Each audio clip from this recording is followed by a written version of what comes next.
G'day, mates. Hello, everybody out there. Welcome to the show. Manic Monday, coming to you live from the studios of 4680Q. My name is Paul Kalamir. This is Your City, Your Voice, just like it says back there up on the sign, Your City, Your Voice. Oh, it's great to be here on a Monday. It's noon. Promises made, promises kept. Here I am. And what a crazy weekend this was. It was beautiful weather, a little touch of rain, something we needed. This morning was a little bit chilly, 68 degrees, and I think it's only around 72 now. It's not that hot out today. It's a little bit of a cooling period here, but we're going back up into the 80s and 90s during the week. Coming up with rain forecasts for the weekend. Sorry about that, everybody. Sorry about that. That's just the way it goes. But yeah, should be a nice week for everybody. So get out there and have fun. And while you're having fun, remember, you don't want to be going somewhere having fun and have your car break down. So what do? You go to Wild Bill's Auto Repair and Body Shop on Oakwood Drive next to the Kia dealership, and you say, Ken Hunter, can you check out my car for me? I'm going on a little family jaunt and I don't want to be breaking down. Ken's going to go through your car, check your brakes, your exhaust, make sure your air conditioning's working, put your car on the diagnostic equipment, see if there's any error codes, and fix them. That's what he does, and that's what he does best. But if you get in a wreck, he also has a full body shop. Take your car in wreck, send it to you in showroom condition. How can you beat that? Wild Bill's Auto Repair and Body Shop, Oakwood Drive. Hey, go to wildbills.ca and make your appointment today. You want a summer of happy motoring. That's how you do it. You be proactive about it. Tell them Paul from Your City, Your Voice sent you. And while you're at wildbillsauto.ca, looking up the great services that he provides, Ken Hunter provides, subscribe to the channel. Come on, subscribe, thumbs up, comments. Let us know what you think. I'm always asking questions on controversial subjects. I want your feedback to see if I'm wacky or the rest of the world's wacky. And don't answer that right now. You got to listen to me first. There's lots of good stuff coming up today. We have a lot of great stuff. And we're going to get to our other sponsors because it takes more than one person to run this show. Not only Wild Bill's Auto Repair and Body Shop, but Pete's Pizza on Victoria Avenue, Hamill Machine Company, and the Niagara Parks Commission. All our sponsors, we thank them very much for being involved with the show, sponsoring the show, and bringing this to you every day at noon, Monday, Tuesday, Wednesday, or Thursday and Friday at noon is Your City, Your Voice. Wednesdays, we do absolutely all Habs all show. For you Habs fans, you got to tune in if you want to know what's going on. Okay, let's start out today with viewer comments. And at Michelle Garrett, good point on drones. Now, we were having a discussion between whether they should get rid of fireworks in favor of drones. And I made the case that drones are quieter. They don't upset the wildlife. Drones don't pollute the air. And they're just better. They're just all around better. And the display is fantastic. They do things you can't do with fireworks. But Michelle made a point that drones can scare animals too, and do a little bit of research on it, and you'll see that animals are afraid of drones. And what I found out basically was that they can be if they're low enough and everything else. I mean, if you got a drone drop flying 10, 15 feet over your backyard, your dog's looking at it, he's going to be wondering what the hell it is. But overall, they're flying at 200 to 400 feet. So she says that good points on drones. I was thinking they would be lower and loud, but it makes sense, Paul. And thanks, Michelle. I appreciate that you kind of looked into it yourself as well, and we could come up with some kind of a solution here, maybe. I mean, when we're talking about the benefits of drones versus fireworks when it comes to pollution and blowing off gunpowder versus drones flying around a couple hundred feet, putting on a fantastic display, it's probably not going to bother the animals so much. A slight buzz or hum probably won't set them off. I think that maybe when they take off, they have a launching site usually where they line them all up, and then they all take off, and they're coordinated through a computer in a display of words and images and that kind of thing. when they first all take off, anything around that might be a little bit disturbing because there are a lot of buzzing noises from the blades and everything else. But I think once they get over there, they're pretty quiet. From what I heard, anyway, when they did a demonstration in town. Thank you for the comment. I appreciate it. Appreciate all comments. Come on, comment on the show. At the Iceman 69. Every day I drive 250 kilometers 7 days a week. At least once a week I miss dying by inches. This week I almost crushed a tour bus from Quebec. Some kids flying down the highway speeding. Who gets off at Mountain Road around 6:30 a.m.? Came within 1 second of dying only because I spotted him. Next day he did the same thing, crossing lanes of traffic at 160 kilometers or more. He's doing, some guy was doing 80 kilometers in the passing lane on the QEW. People are zooming around him because he's going too slow. And it's just crazy. And, he says, I see it all. And by the way, it's Hondas and Hyundais on the roads. So that's why it appears that it's Hondas and Hyundais that are causing the problems, right? They're the worst drivers. Because I always say Subarus, and I'll stick with Subarus. I'm sticking with Subarus. They're the worst. But I get it, John. I get it. And me personally, if I didn't have to drive, if I had a driver, I could afford a driver, I wouldn't even drive anymore. I'd get him to tape, him or her, whoever drives, take me all over the place. Why bother? Too nuts in this city, the traffic anymore. It's wacky. And forget about it in the summer with all the tourists who don't know where they're going. You have a lot of people who don't even have licenses or legal licenses anyway. I don't know where they got them, from a box of Cracker Jacks maybe, because they don't know how to drive. And they can't read English, talk English, a lot of people. They're all over the place. It's really scary out there these days. And you're seeing it with another motorcycle accident, I think, over the weekend. I mean, that's 5 or 6 people killed on motorcycles now. It's just a zoo out there. And I wouldn't have a bike for anything. I know bikers love their bikes, and I watch for them. I watch like a hawk. I'm so afraid of pulling a wrong move when they're around because I don't want to hurt anybody. But other people don't care. They don't pay attention. They're on their phones. They don't care. And it happens, right? But yeah, I'll still stick with the Subarus. There's a lot more Hondas and Hyundais on the road than Subarus. And 99% of the Subaru drivers are terrible. So I would say they per capita, they're the worst. They're the worst, followed by probably BMWs. They don't signal, those guys. They couldn't care less. And then you get into your Korean and Japanese drivers. So on the weekend, thank you for the comments. I appreciate it, everybody. Keep the comments coming. Come on, we'll talk about them. So on the weekend, I was on Coyote Watch this weekend. Yeah, Coyote showed up on Friday. Well, it was a Friday or Saturday. I'm losing track of time now. Maybe Saturday. I was out there working in the front yard. I cut the lawn and did a bunch of stuff. Probably on Saturday it was. Friday I cut the lawn. But anyway, so I was out there and I look on the lawn, the neighbor's lawn, a couple doors down, and there's a big gray lump on it. I go, what the hell is that? It's a coyote. There's a coyote out there. So he's laying on the guy's front lawn, and they have 3 kids. So I'm going, oh boy, if those kids come out and they think it's a dog or something, right? That's going to be interesting. So I called the Humane Society, and they said they don't take care of stuff like that. Then I called another one. They don't take care of that. Then I called another one. No, call the Humane Society. I said, I already did. They said they don't take care of it. Well, they take care of it. I've seen them go out there before. So the thing took off. I don't know where it went.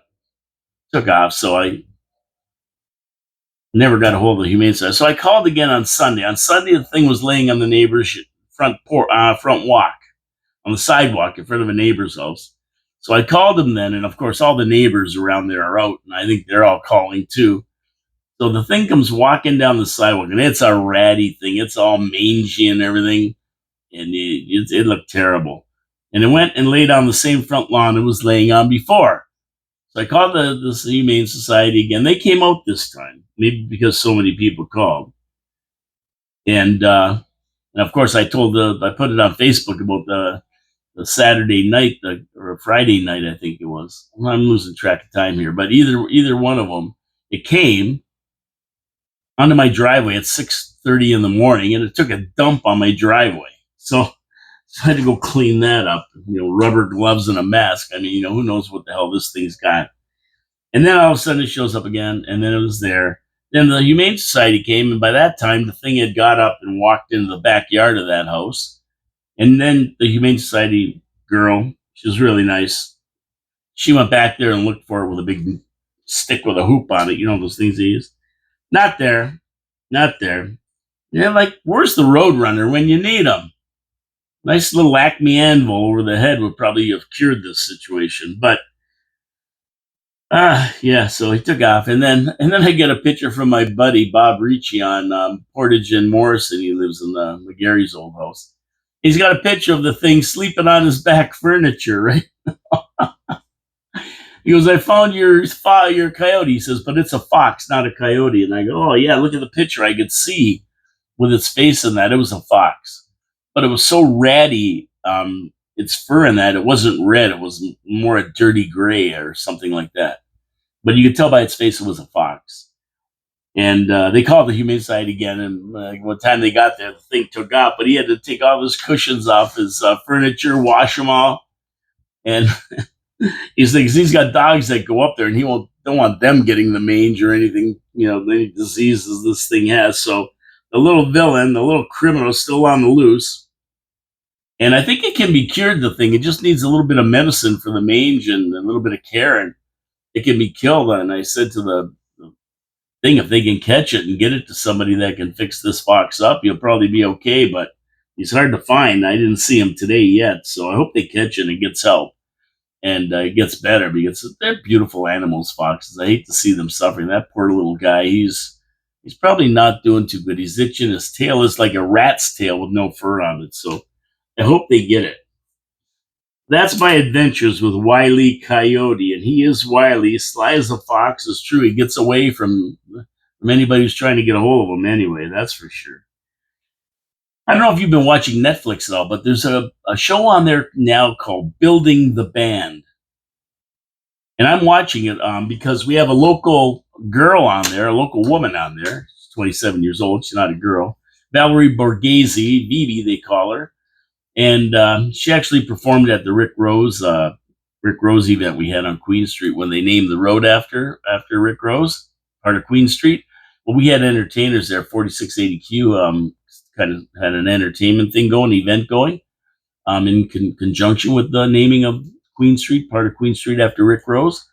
And she performed. She happened to be home from Los Angeles. She lives in Santa Monica now, and she performed, and she said she was going to be on this show Building the Band. So she is on the show.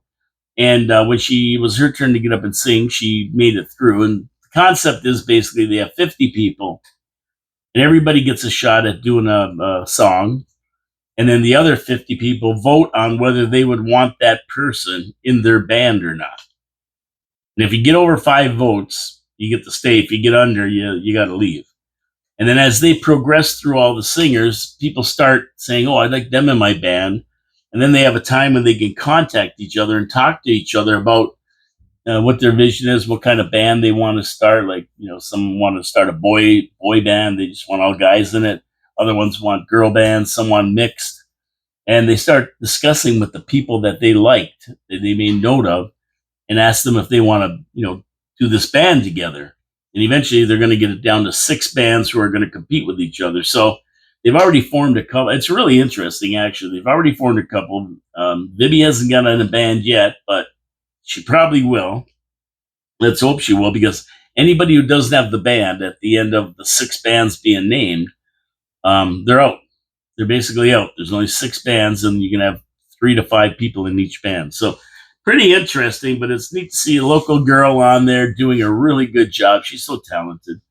And let's hope she gets in a band. I like to see them compete. But the 2 bands they put together, all right, got together and did a little song together, just do it. And what's her name there? Shirt Singer, or whatever her name is. She's the one who's kind of coaching them. She was in one of these salt and pepper things or something. Nicole Shirt Singer. But anyway, it's a pretty neat show on Netflix if you want to watch it. All the episodes are there, but it's pretty interesting. And once you start getting into it, you see who's who and who's doing what and who's going to make it through. And if Valerie makes it, I'm cheering for her. That's for sure. We'll see what happens with it. Okay, let's move on this Manic Monday. Lots going on. Nice work if you can get it. The first quarter was very good for the casino in what is sometimes a slower time of year, the spring. And this first quarter, according to their fiscal year, is April to June. And for April, May, and June, the city's cut of the action was $6 million. Woo! That's pretty good. That's up from last year, $5.4 million. And that's a decent chunk of change we got from the casino, $6 million. Now I expected the July-September payment to be as good, if not better. We're in the middle of the summer. The kids are out of school. Everybody's in town. I think that number should be a little bit bigger. And if it's bigger than that, we're already at $12 million of the $14 million the city projected we're going to get. And this is a pet peeve of mine. They underestimate it as a line item on the budget. And of course, every $700,000 is another percent that they charge us for taxes. So it's very important that they put the correct amount, and they never do. And then they have all this money left over, and we never get a tax relief, even though we should be paying zero. So I expect September, April, May, June, July, August, September. Then we have October, November, December, and January, February, March. So, of course, October, November, December is probably going to be a little bit lower. Last year was around 3.5, 4 million. And January, February, March is probably a little bit lower as well.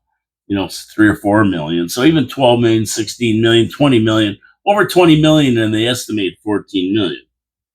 So as we move through the busiest months of the summer in Niagara Falls and events happening, we're going to see if it makes a big difference here.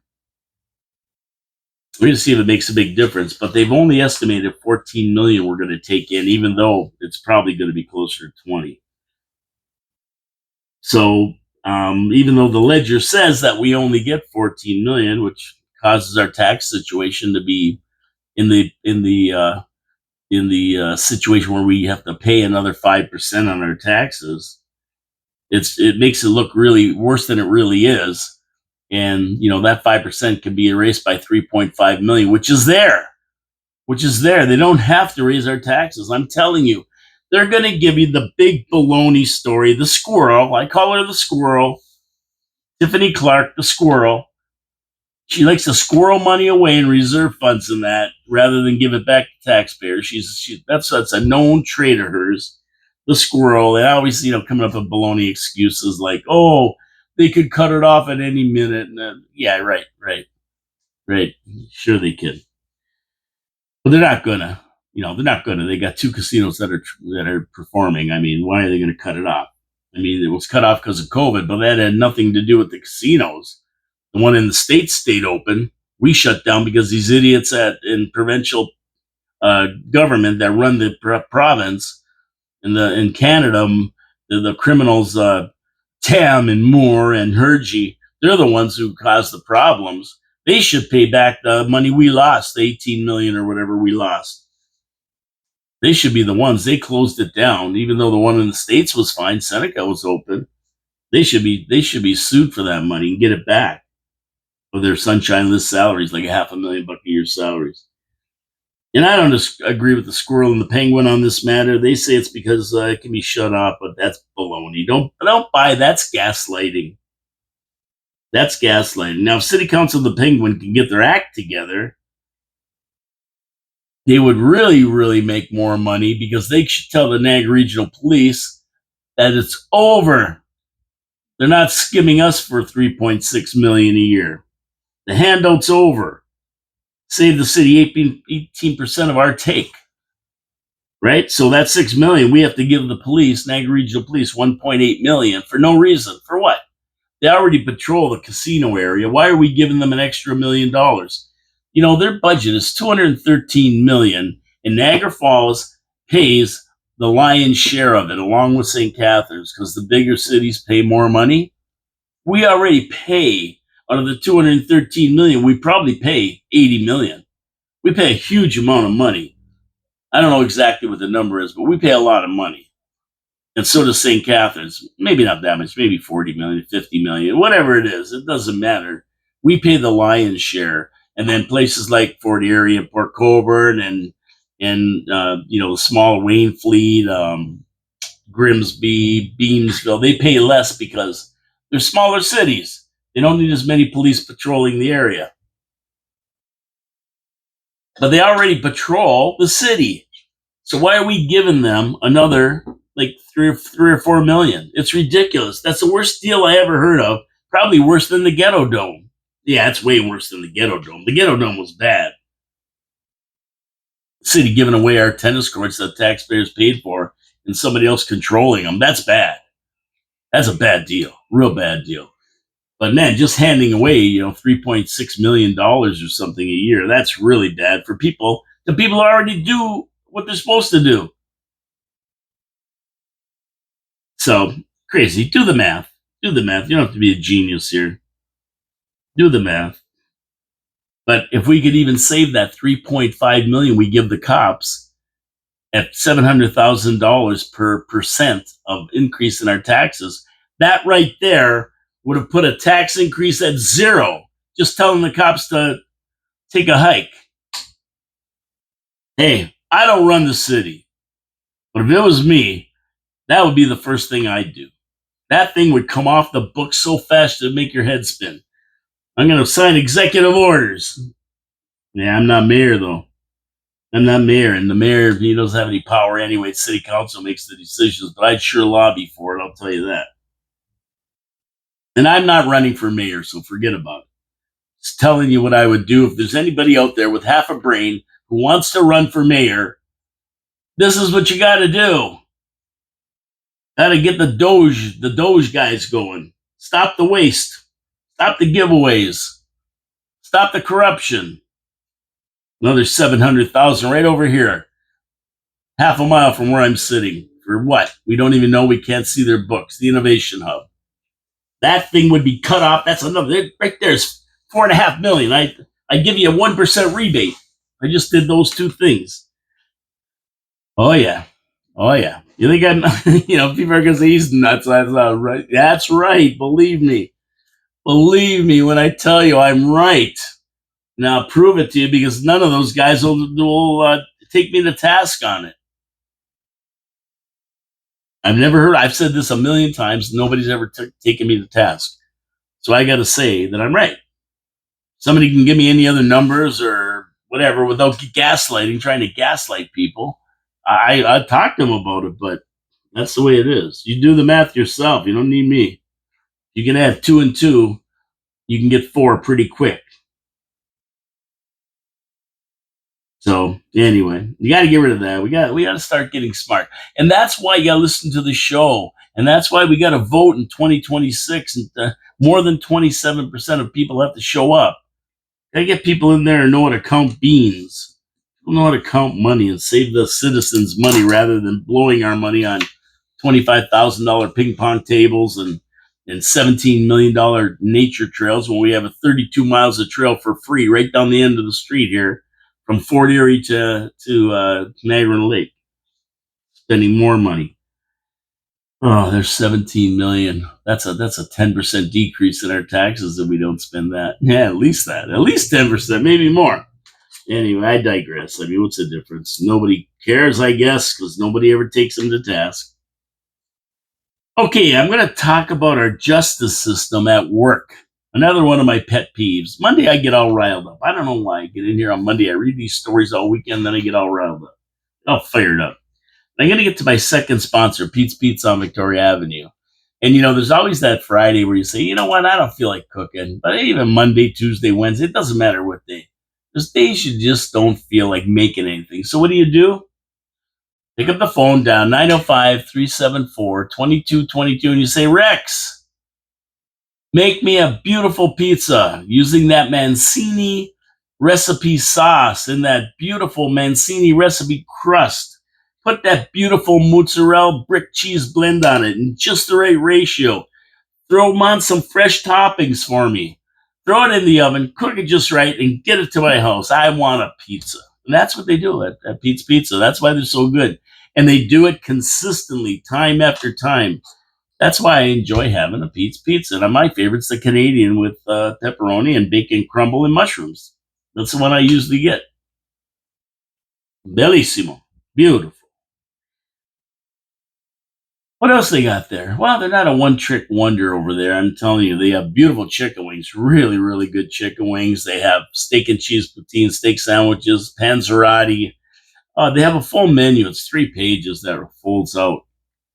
And they're open till 2 in the morning on Friday and Saturday, midnights during the week for your convenience. So there's always an opportunity for you to get something, even late at night when you're the most hungrier. The most hungriest. Does that make sense? Yeah. Pete's Pizza on Victoria Avenue. Give them a call today. You can order through Skip, Dine, and everything else. Go to Pete's Pizza Victoria. .ca to see all the beautiful goodies they have for you, and tell them Paul from Your City, Your Voice sent you, and they'll know who you're talking about. They're a great bunch of guys there. Small businesses in Niagara Falls. They deserve our support. Please support them, support the show, subscribe, hit the like button, comments, and away we go. Okay, so our justice system at work. And you wonder why there's so much crime in this area. A teen that was arrested while driving during a police investigation for drugs didn't have any drugs on him, but he was carrying more than $12,600 in cash, drug paraphernalia, and 3 cell phones. The judge deemed the vehicle a mobile drug trafficking unit. The judge used some common sense and said that he sold all his drugs, and that's why there was no drugs in the car, only cash. He already sold his stash, and 3 cell phones as well as drug paraphernalia. The 17-year-old pleaded guilty to a charge of proceeds of crime over $5,000. Was given a conditional discharge. Yep. Placed on a 2-year probation, ordered to do 100 hours of community service. So this kid who just ran around the Niagara area here selling fentanyl and methamphetamines and all the other stuff, cocaine, $12,600 cash on him, a 17-year-old. I don't know where he's from, maybe Toronto, who knows, Thorold, I don't know. But either way, they catch him and they just give him a conditional discharge. So let's sum this up. The kid's in a rental car. He's selling drugs in the Niagara region. He gets caught with $12,600, given a conditional discharge, avoids a criminal conviction on his record if he doesn't break his probation, and does his 100 hours of community service, and he avoids the criminal record, even though he's guilty. Kid was trafficking fentanyl. Yeah, that's what kills people. You see all the overdoses lately. Lots of them lately. He gets off scot-free. Back on the street. Now he's 18. When he got charged, he was 17. Now he's 18. So the judge told him, you better put on your big boy pants because you're an adult now and will be charged with trafficking next time. What's wrong with charging him this time? Why are we waiting for next time? You know there's going to be a next time, like the next day. He's not giving up that kind of money to a 17-year-old kid. He's probably driving a friggin' Ferrari. You see, this is why crime is getting worse out there. Where do you think this kid was the next day? Back on the street dealing drugs again. Guaranteed, this is not a normal 17-year-old kid. He's been doing this for a lot of years. It's the first time he's been caught. I mean, this Canada, this Ontario, these liberal judges and courts, they're sick. And what made me more sick was the case at Charles Daly Park, where these punks stole the guy's car, a Honda, hijacked it from him in the parking lot, and he ran around in front to stop him, and they ran him over and killed him. An 82-year-old guy. This is our criminal judge, and they don't know where he is. They can't find him. People go out there, they'll cry and put teddy bears up and flowers wherever their kids are found on the street dead, or this poor 82-year-old guy, condolences to the family, was killed. They put all that. Cops can't find whoever did it. They hijacked his car. Unbelievable. Unbelievable that this happens. But it does. Now, it would have been really nice if the guy was able to carry a gun, wouldn't it? Oh, yeah. If he was able to carry a gun, he could have popped off a few rounds from a Sig Sauer. They Sig Sauer, Glock. Clock this kid through the window. That would have been nice, but no, we can't do that. Just got to give him the keys and say, okay, take it and don't hurt me. That's what the only 82 guy, that was his only option he should have done. But, you don't. Right away, you say, you know what? I'm not letting them steal my car. Heck with that. And that's what happens, unfortunately. Hopefully they catch him, throw him in jail, but they probably won't. Probably won't. Sad statement here in Canada. These turnstile justice, catch and release people. And if they're under 18, of course, they're going to be like the other guy, conditional discharge. Didn't mean to kill him. He stood right in front of the car. Couldn't miss him. Tried to miss him, but I couldn't. He was standing right in front of the car. Oh, well, yeah, that's not your fault. That's not your fault, then. That's not your fault. Defense attorney should have just gave him the keys, let him have it. It's insured. That's the defense. Two kids just out having a good time killing people. Speaking of crime and immigrants, a debate is raging online about two criminal cases involving immigrants that were found guilty of sexual offenses, and they received no jail time and weren't immediately deported. Allowed to stay in Canada. In one case, the permanent resident, whatever that means, was spared jail time despite aggravating circumstances so that his ability to sponsor relatives to come to Canada would not be impacted. Imagine that. Imagine that.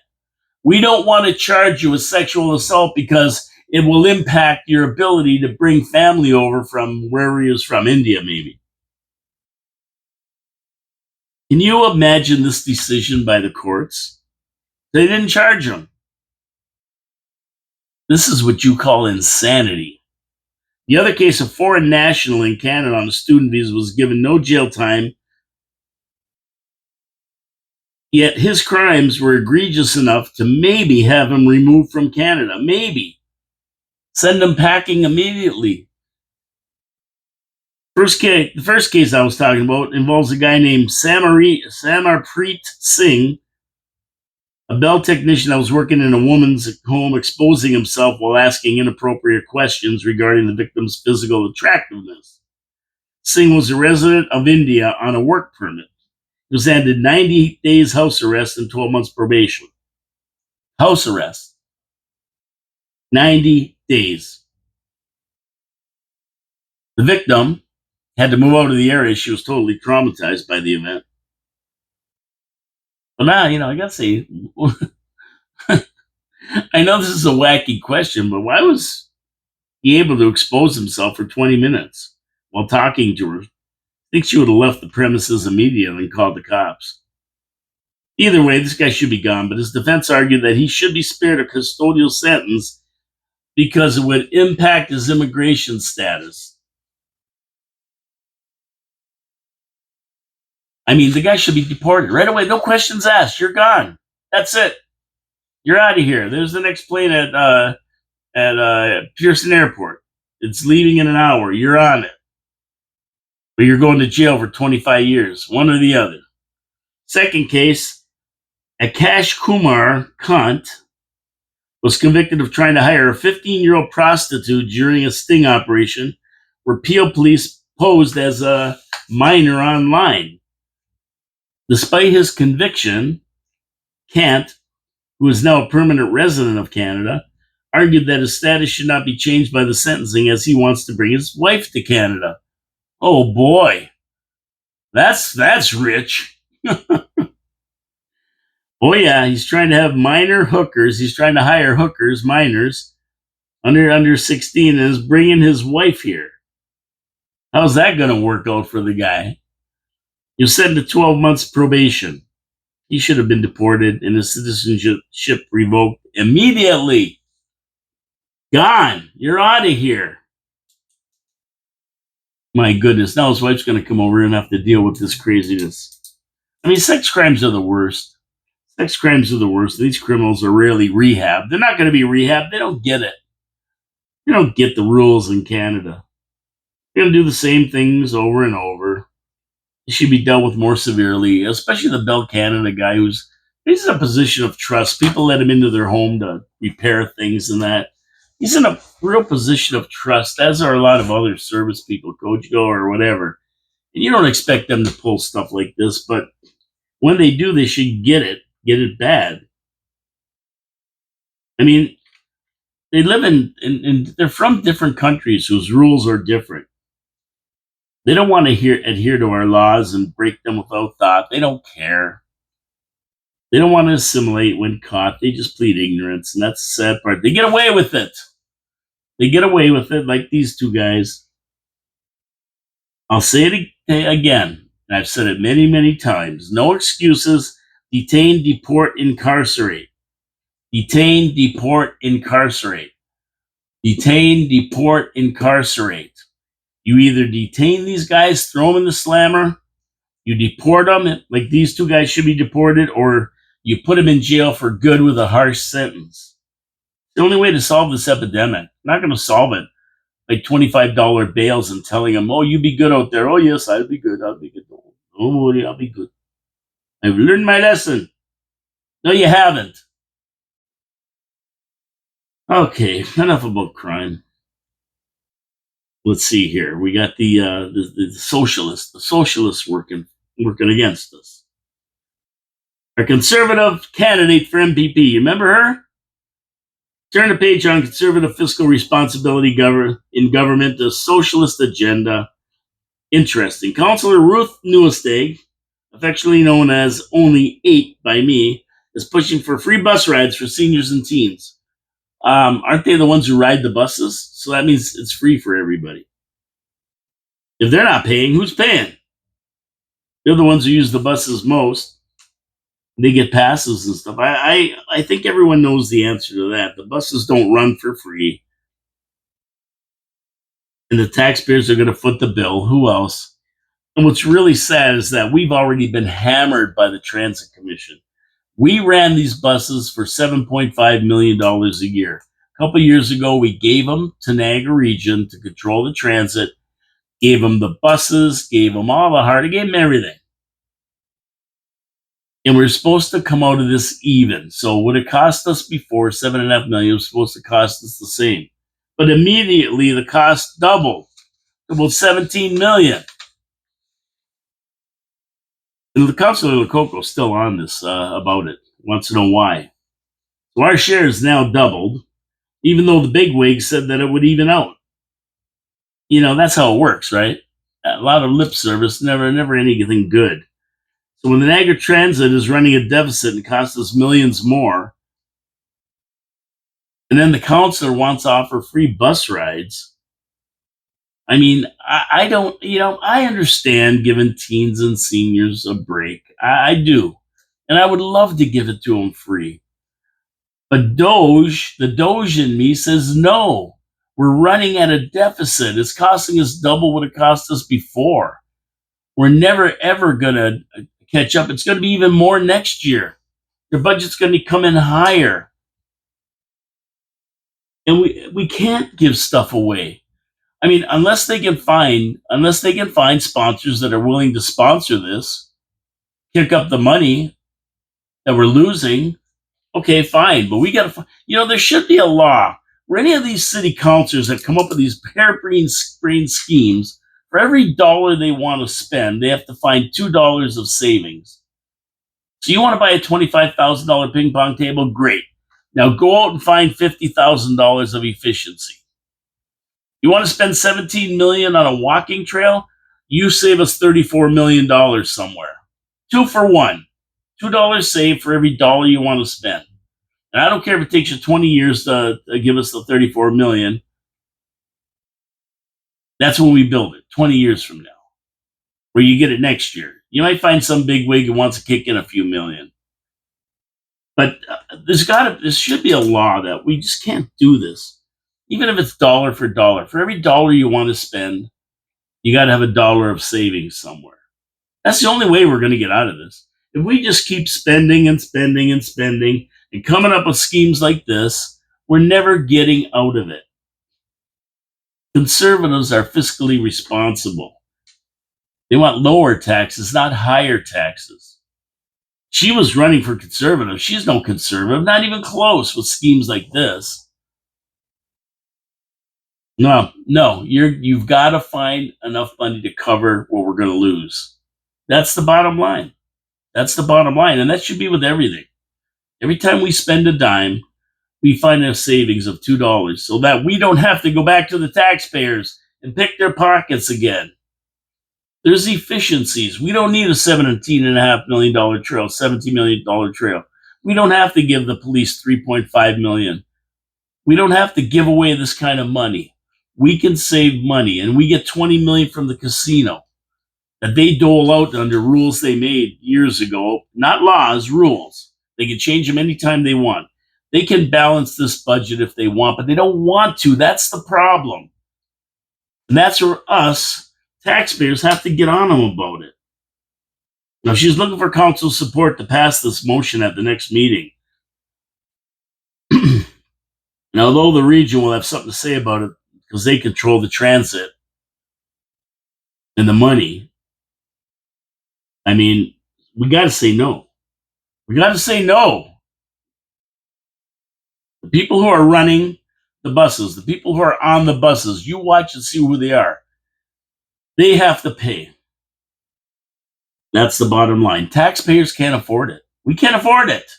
What don't they understand about this? Free is never free. We get free health care. I don't know a doctor, an anesthesiologist, a surgeon, a nurse, a PSW, an RPNA, or whatever the hell they're. I don't know anybody who works for free. Nobody works for free. Where do they get this idea that these things are free and they're somehow built into the Constitution as a right? We have no right to free bus rides. We have no right to cable TV. I mean, come on. These things are the things that governments did when the times were good, in the heyday, when everybody was working and the inflation was down and everything else. They're not what you do when things get tough, because it always costs the taxpayers, and we're done. We're tapped out. Oh, man. Please, City Council, say no to this. Just say no to this idea. Just vote against it. Tell her to sit down and stop it. And voters, next election, vote the people who raised our taxes 3 years and 3 budgets in a row now. All of them. Her being one of them. Get rid of them. We want people who are fiscally responsible. What's the matter with you? Okay, hi, how you doing? I'm calming down. Calming down. Gonna have a drink of water. Then we're gonna get to one of my most amazing sponsors, Hamill Machine Company. And you know, Hamill Machine's been in the city since 1948. A small business that turned into a big business that does some amazing things at their shop on Bridge Street and down on Kent Street. They're not only a machine shop. Industry needs machine shops to help them fix problems, fix machines. They're inventors, they're innovators, they have 3D printers, they have water jet cutters, and most industries move to a city that have machine shops. Why? Because when they break down, time is money. They can't afford to be shut down for weeks at a time. And with just-in-time delivery on most products today, they'd have to order parts, and they come from Germany, Taiwan, China, Japan, Korea. They come from all over the world, and it takes time to get here. Hamill Machine can go down there right away, look at their problem, fix it, and probably, because they are innovators, they can make it better. They can make this part more productive, work faster. Time is money. They save them money, and that's why people use Hamill Machine Shop. around since 1948, trusted in Niagara Falls. But they haven't forgotten about us little guys. You know, the guys who need something welded, something fixed, a key channel cut, whatever we need machine, they can do it. They can help you fix anything. And they're great. You just walk in there, tell them Paul from your city, your voice sent you, and they're going to take care of you. That's the kind of people they are at Hamill Machine Company. They've been around since 1948. You can trust them. They're going to do a great job. They can fabricate for you, weld for you, build for you, repair for you. That's what they do. Give them a call. Give them a call. They're the guys who are going to help you. Hamill Machine Company since 1948. HamillMachine.ca. You can see the beautiful work they do for the wine industry, for Rich's Products, for the city, for the region, and for all other industry in the city, especially the agricultural product industry, where they've invented machines that can harvest quicker. And they ship these machines all over the world, by the way. All over the world. Amazing. Right here from little old Niagara Falls. Give them a call today. Thank you for supporting our sponsor, because they support the show. They support the city. They're good corporate citizens. Okay, so where are we at here? Where are we at? I don't have much left here today. I got a few pages to talk about, but what I've been really watching is this is this crazy thing that's happening in the Ring of Fire. I talked about it the other day, but now over the weekend we had a 7.3 earthquake in the Aleutian Islands off Alaska, and to go in hand with that across the Bering Sea in the Kamchatka Peninsula, they had a 7.4 earthquake yesterday, I believe. So this Ring of Fire is really getting active. We have a lot of volcanoes. Mount Rainier is ready to go again. A lot of big underground volcano ready to blow off Oregon, I believe. And then all down the Ring of Fire, which runs from Chile, the southern tip of Chile, all the way up the west coast through California, up and around Alaska, and back down through the Philippines and down that way. And this is very, very active. We have all the planets aligning. We have a spectacular meteor shower show coming up at the end of the month. 2 meteor shower shows at once. Hundreds of meteors every hour, they're saying. Everything's lining up. And if I was in California right now, I would be getting ready. I would be getting ready for the big one. I'm telling you, it's coming. It's coming. There's been big earthquakes all over the place. They're shaking, rattling, and rolling up and down the coast. Hundreds of swarms of smaller ones. Everything's moving. Sunspot activity is high. It's coming. If ever they should worry about it, probably right now is when people are telling them, because these guys who can predict earthquakes, they don't know the exact time or second, but they can predict them, that stress is being relieved from the Earth's mantle. And when they either move like this or they move like this, back and forth, up and down. And they're both bad. And when the up and down one happens, that's when you get tsunamis and everything else. But the big shaker's coming. It's coming to California, to that west coast. Vancouver, up and down the coast. There's a big one coming. So get ready, everybody. Everything's lining up. I don't know if it's in the prophecies or not. I watched Julie Green in that, but I haven't seen her lately. But I'm telling you, something weird's going on right now. None of these earthquakes are 7.4, 7.4, 7.3 right across the North Pacific.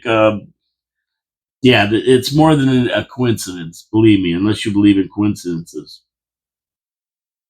So down south to what's going on now, and if you see me with a smile on my face, you'll know why when I start telling you about it. Finally, it's happening. We all knew the Kenyan Muslim president, Barack Hussein Obama, was dirty. We knew it. Now the dirt has hit the fan, so to speak. The engineer of Fast and Furious, giving guns to the cartel members, is now on the ropes for treason in his bid to fix evidence against Trump in Trump's first election. And it all had to do regarding Russian interference. Now, Tulsi Gabbard, Director of National Intelligence, has called for Obama and former U.S. national security officials to be prosecuted after accusing them of treasonous conspiracy to manufacture evidence to prove that Trump's presidential election win was because of Russian interference. Remember? Russia, Russia, Russia? Steele dossier?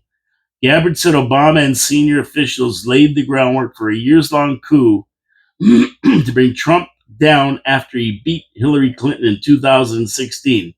The manufactured evidence included the Steele dossier, a collection of documents regarding Russian interference prepared by British intelligence analyst Christopher Steele that he knew to be false. Gabbard said, "The information we are releasing today clearly shows there was a treasonous conspiracy in 2016 committed by officials at the highest level of our government. Their goal was to subvert the will of the American people and enact what essentially was a years-long coup with the objective of trying to usurp the president from fulfilling the mandate bestowed upon him by the American people." And that's all the impeachments, all the indictments, everything they were doing to him. No matter how powerful, every person involved must be investigated and prosecuted to the fullest extent of the law. Now, others mentioned included James Clapper, Obama's then Director of National Intelligence, John Brennan, former CIA Director, John Kerry, then Secretary of State, Susan Rice, the National Security Advisor at the time, and Andrew McCabe, the Deputy Director of the FBI. One person, Robert Mueller, was then appointed special counsel to the Russian affair. He prepared a report that concluded that Russia interfered in a sweeping and systematic fashion in the election campaign, but never established that members of Trump's campaign conspired or coordinated with the Russians to fix the election. Trump was impeached in the House, but the Senate wouldn't confirm that impeachment. The Republicans had the majority in the Senate at the time, so that saved them. Because of the Mueller report not being able to qualify Russian interference, the Senate couldn't convict him. And now it's been discovered the Steele dossier was manufactured to usurp the presidency after Trump's election win, which amounts to treason. So they're going away. They're going away. And, everybody says, you know what?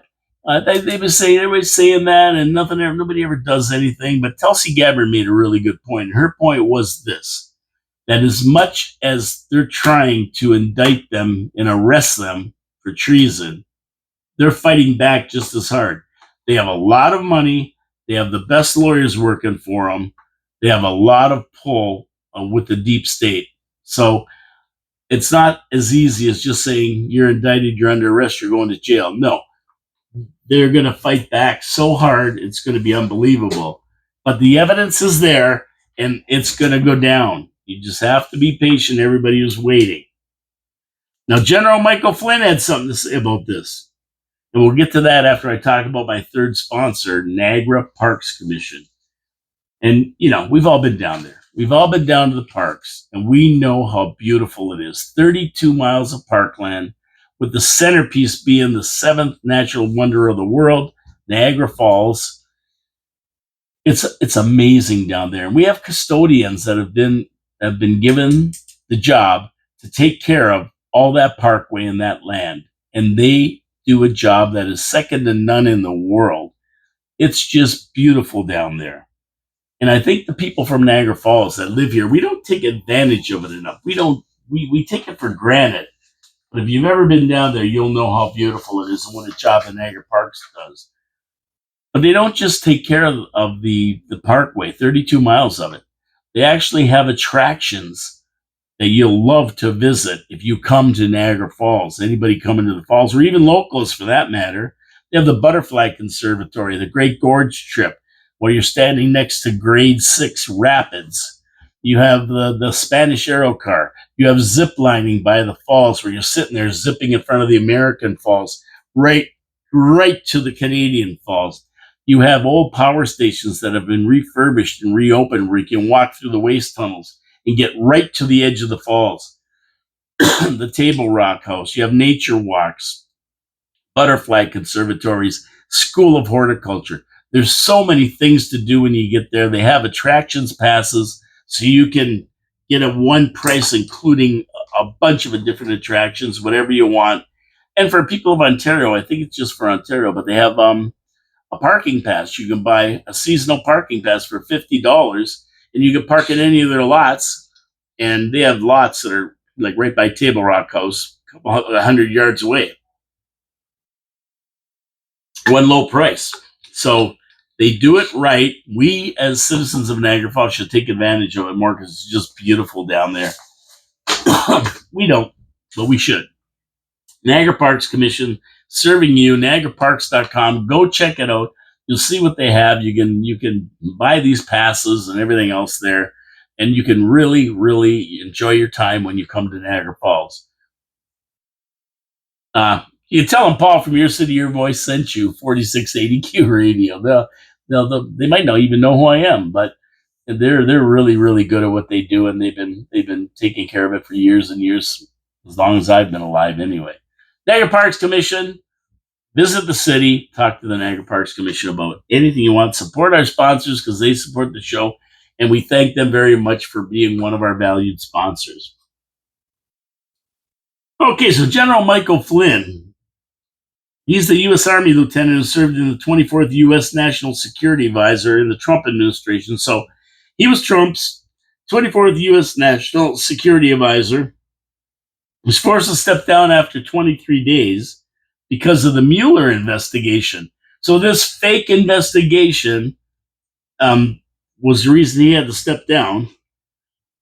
And he says now he's been vindicated after all this investigation comes out with the news of Obama's impending indictment. And he can't wait to see him arrested and let out in handcuffs. He urged the Department of Justice to confiscate Obama's passport, along with anyone else involved, to prevent them from fleeing the country. But sad news for Obama, he can't go to Kenya, his home country, because they have an extradition treaty with the United States. I looked it up. So if he goes back to Kenya, guess what? He's going to be dragged back to the United States, kicking and screaming, if he tries that crap. But they should pull their passports. These guys are going to be charged with treason. And man, heads are going to roll, and I would love to see them go to Alcatraz. Wouldn't it be nice?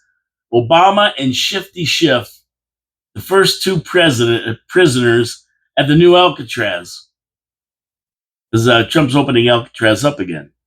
Wouldn't that be nice? They arrest them and throw them in the alligator Alcatraz until they get them to the real Alcatraz when it opens. But the deep state is going down. They're not going to go down without a fight. This is going to be a long and tedious trial for these guys. And I hope they lock them up while they're in trial, because you don't want them taken off. And I mean, bail is nothing to these guys. They can make the bail $10 million. Obama has taken enough money.